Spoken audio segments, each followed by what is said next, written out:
La columna de Fernando Borroni. Bueno, escuchamos a Mauricio Macri en el Centro Cultural Kirchner decir: gobernamos con honestidad y nos vamos a casa con la conciencia tranquila y las manos limpias.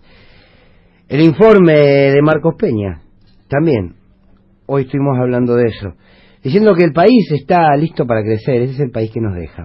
Bien, estamos frente al relato, esto lo sabemos todos. Los relatos son parte de la política. Hay quienes aseguran que el relato lo es todo. Y si esto es así, hay que preguntarse dónde radica entonces la mayor porción de poder real.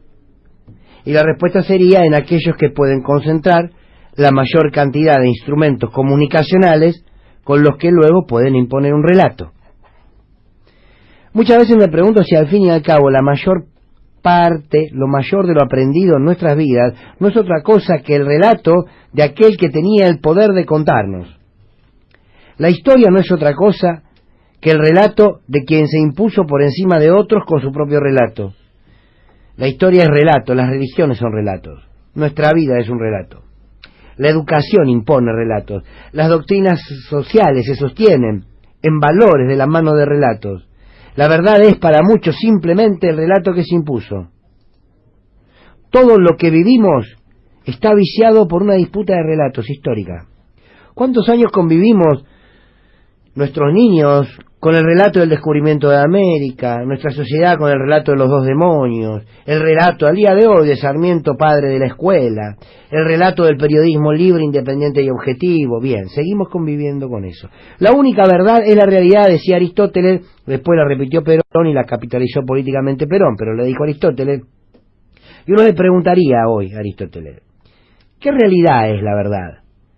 ¿La que vivimos día a día barro adentro, o la realidad constituida por un relato impuesto por el poder dominante? Y tenemos que hacernos esta pregunta, porque ambos relatos, uno que se condice con la realidad y otro impuesto por el poder dominante, son parte de la cotidianidad y son parte de la realidad. Uno porque lo es, el hambre, por ejemplo, en la Argentina, no como dice Pichetto que fue un invento de la oposición y de la Iglesia, y otro es realidad porque muchos lo sostienen como tal. Es por eso que el relato funciona hoy como un nuevo instrumento de opresión. El relato es impuesto sistemáticamente, en forma reiterada, como un elemento de tortura para adoctrinar. Durante la dictadura se imponían a través de la muerte y la censura. Ahora, además de matar y de censurar, buscan convencer. ¿Convencerte de qué? De que la muerte no es muerte y de que la censura no es censura.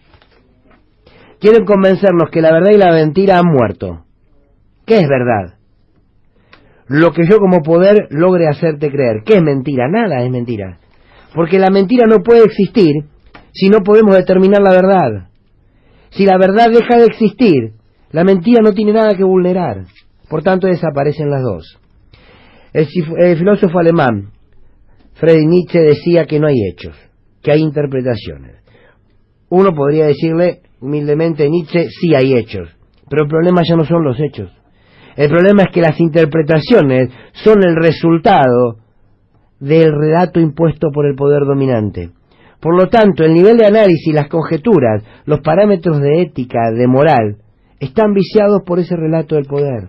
Repito, Macri se fue diciendo: gobernamos con honestidad y nos vamos a casa con la conciencia tranquila y las manos limpias. Peña dijo que dejó el país listo para crecer. No les importa si es verdad o si es mentira. Uno se siente un imbécil cuando en más de una oportunidad se preguntó a través de este micrófono si el gobierno miente, consciente de lo que está haciendo, o si tal es su ceguera, su odio patológico, que ni lo advierto. ¿Saben qué? No importa. Lo que importa es que ellos están decididos a instalar su relato como verdad. Se van diciendo que lograron controlar la inflación con una deuda ordenada. Hoy nos violenta escuchar este relato, pero más nos va a violentar de aquí a 2 años escuchar en los medios y en las esquinas que en realidad Macri dejó un país ordenado y que no robó. Hoy nos da bronca el relato del poder que se va, y mañana nos va a dar bronca ver cómo ese relato del poder formó parte del discurso de un sector de la sociedad argentina. Es una trampa difícil de escapar. Disputamos relatos. Esto es una triste noticia, pero es parte de esta cruel realidad. Todos los gobiernos tienen relato, pero allí también hay que aplicar una fórmula ideológica. Sospechá siempre del relato que nace de arriba y llega hacia abajo, y abrazarse del relato que nace desde el pie y llega a la cabeza, quizás sea el camino más indicado. Luchamos por el relato, somos resultados de los relatos. Claro, hay relatos que vienen de la mano de lo que nos pasa todos los días, y hay relatos que simplemente vienen para que aquello que nos pase sea entendido con lo que el poder determina que debe ser entendido. Golazo.